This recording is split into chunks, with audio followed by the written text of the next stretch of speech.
आप सभी को अंतर्राष्ट्रीय योग दिवस की बहुत बहुत शुभकामनाएं। Thank you sir, thank you sir. आज आपको पता होगा कौन सा योग दिवस है, मतलब नंबर उसका 10th, 10वां योग दिवस, 10th इंटरनेशनल योग दिवस।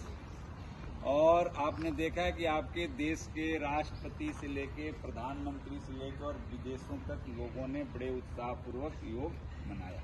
प्रधानमंत्री खुद आज कहाँ योग मनाया उन्होंने? श्रीनगर में।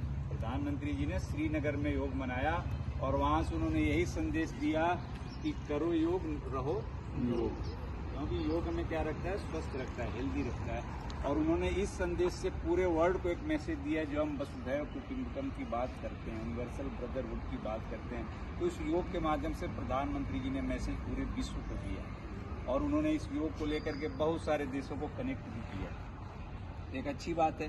तो उसमें ऐसा है कि हमें एक दिन ही योग नहीं करना चाहिए कि आज हमने योग दिवस है जी, हमें टी शर्ट मिल रहा है, कैप मिल रहा है, मैं चला गया वहाँ स्नैक्स मिल नहीं, वो आपके लिए है। आप उसको अपने रूटीन में लेके आए, डेली रूटीन लाइफ में लेके आए, आपके बेनिफिट के लिए। वो किसी के कंपल्सन में, किसी लोभ लालच में नहीं। अगर आप करेंगे तो आपका हेल्थ ठीक रहेगा और हेल्थ से बड़ा कोई वेल्थ है नहीं। कहा गया हेल्थ इज वेल्थ, कहा गया है ना।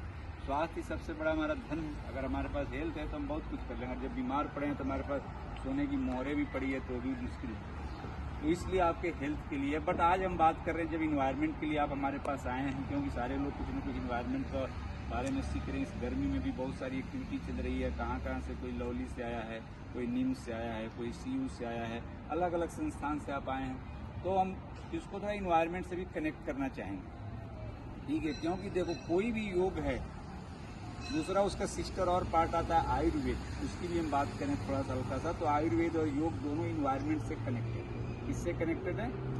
इन्वायरमेंट से, हमारे पर्यावरण से दोनों का घनिष्ठ संबंध है।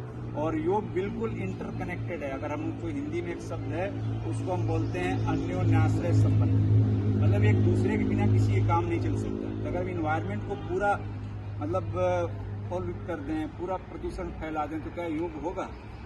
नहीं होगा। इसलिए अगर हमें योग करना है तो सबसे पहले अपने इन्वायरमेंट को हमें संरक्षित और संवर्धित करना पड़ेगा और उसके लिए हमें काम करना पड़ेगा। सबसे जो पहला काम है जो पेड़ लगाना और पेड़ बचाना। ये जो देख रहे हैं आपके पास प्लांटेशन है, ये कोई बहुत पुराना नहीं है, लेकिन इसकी देख रेख को ये चल रहे हैं। इसके साथ भी वहाँ प्लांटेशन है, बिल्कुल नए हैं, लेकिन इसलिए चल रहे हैं कि उनकी देख रेख हो रही है।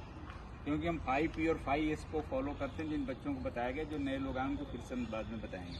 तो ज़रूरी क्या है कि अगर हम योग भी करना है तो हमें अपने इन्वायरमेंट को बचाना है और हम इन्वायरमेंट के लिए यहाँ बात करना है, इसलिए मैंने उसको फॉलो किया। दूसरी बात है कि योग के साथ साथ आप चाहे किसी विश्वविद्यालय में जा रहे हैं, सोसाइटी में जा रहे हैं, घर में जा रहे हैं, वहाँ आपको स्वच्छता रखना है, क्लीननेस रखना है, ठीक है ना। इन्वायरमेंट में भी क्लीननेस का ही पार्ट है।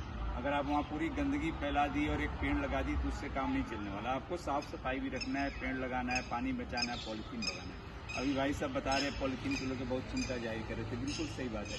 लेकिन सारे चीज़ों को मिल के करना है। लेकिन आज योग दिवस पर मैं यही कहूँगा कि भाई योग के साथ साथ हम अपने इन्वायरमेंट का पहले ख्याल रखें और खुले में योग करें। अगर आपका पार्क अच्छा होगा, गार्डन अच्छा होगा तो आप एक साथ कर सकते हैं। नहीं तो हम बंद कमरे में AC चला के आजकल करते हैं, तरह तरह के जिम चलते हैं, मैं वो नहीं करता। बट ठीक है, हमें अगर खुले में हम करें तो अच्छी बात है ना, एक अच्छी एक्सरसाइज भी होगी। तो मैं आपसे जानना चाहूँगा कि आपका क्या कहना है योग में और इन्वायरमेंट के बारे में, क्या कहना चाहोगे? सर योगा जैसे बहुत इंपॉर्टेंट है आज के लिए, नॉट सिर्फ फिजिकली, मेंटली भी। ये हमें स्ट्रेस से और एंजाइटी से फाइट करने में बहुत काम आता है। प्लस फोकस और मेंटल क्लैरिटी बहुत मिलती है योगा से। पर सर अगर हमारा इन्वायरमेंट क्लीन नहीं है, अगर वो ग्रीन नहीं है, पोल्यूशन है, तो फिर योगा में आप प्रॉपर फोकस नहीं लगा पाओगे। तो एनवायरनमेंट बहुत एक मेजर रोल प्ले करता है योगा में। कि आपका एनवायरनमेंट ही क्लीन हो तो आपका ध्यान अच्छे से लगेगा योगा करने में। बहुत अच्छी बात बताया तुमने। इसमें मैं 5 मेजर प्रिंसिपल ऑफ योगा बताऊंगा कि योगा के 5 मेजर प्रिंसिपल हैं क्या। पहला है प्रॉपर एक्सरसाइज, जिसको हम आसन बोलते हैं। जो हम आसन करते हैं ना, ऐसा नहीं केवल हमने एक्सरसाइज के लिए योगा है। बच्चे ने बहुत अच्छा बताया, हम लेके गए थे वहाँ भी उन्होंने बहुत सारी चीज़ें बताई कि योगा केवल फिजिकल एक्सरसाइज कहीं कनेक्ट करने वाली बात है। तो पहला हो गया प्रॉपर एक्सरसाइज, जो आसन हम करते हैं। दूसरा है प्रॉपर ब्रीदिंग, इसमें तो सबसे पहले आपको सांस लेने का ढंग सिखाया जाता है। रामदेव बाबा यही बोलते हैं कि हमें सांस लेने का ही ढंग नहीं है, हम जल्दी जल्दी सांस लेते हैं, जैसे भी उल्टी पुल्टी लेते हैं, क्योंकि हम लोग समझ ही नहीं पाए कि हमें ब्रीदिंग कैसी करनी है। तो प्रॉपर ब्रीथिंग, अब आपका श्वसन क्रिया अच्छा हो, और कब अच्छा होगा, जब आपका पर्यावरण ठीक होगा, पेड़ पौधे होंगे, ऑक्सीजन ठीक होगा, तभी तो आपका श्वसन भी ठीक होगा, ब्रीदिंग भी ठीक होगी। तीसरा जो है प्रॉपर रिलैक्सेशन। जब मान लेते हैं बिल्कुल ठीक ठाक इन्वायरमेंट होगा, आप वहाँ रिलैक्स हो जाओगे, कूल एंड काम होगा। Fourth one is proper diet and nutrition. वो भी डाइट न्यूट्रिशन कहाँ से आता है, वो भी हमारी इन्वायरमेंट से ही आता है, हमारे फल फूल सब्जियाँ दूध सब तो वहीं से आता है, इसमें तरह तरह की मिलावट और ये चिंता का विषय है। और जो फिफ्थ वन है पॉजिटिव थिंकिंग एंड मेडिटेशन। तो आपका अगर इन्वायरमेंट ठीक रहेगा ना, तो आपकी थिंकिंग भी ठीक होगी, पॉजिटिव चीज़ें आएगी, नहीं तो एंजाइटी आएगी, कुछ इस तरह की चीज़ें आएंगी। आप जाके बैठोगे वहाँ धुआं भरा है, कहीं गंदगी पड़ी है, तो आपको अच्छा लगेगा, नहीं लगेगा। तो इसलिए इन सारे चीज़ों को इंक्लूड करते हुए हम आज यही बोलेंगे योग दिवस पे कि हम योग भी करें और अपने इन्वायरमेंट को बचाएं। आप क्या बोलेंगे? Save environment save life.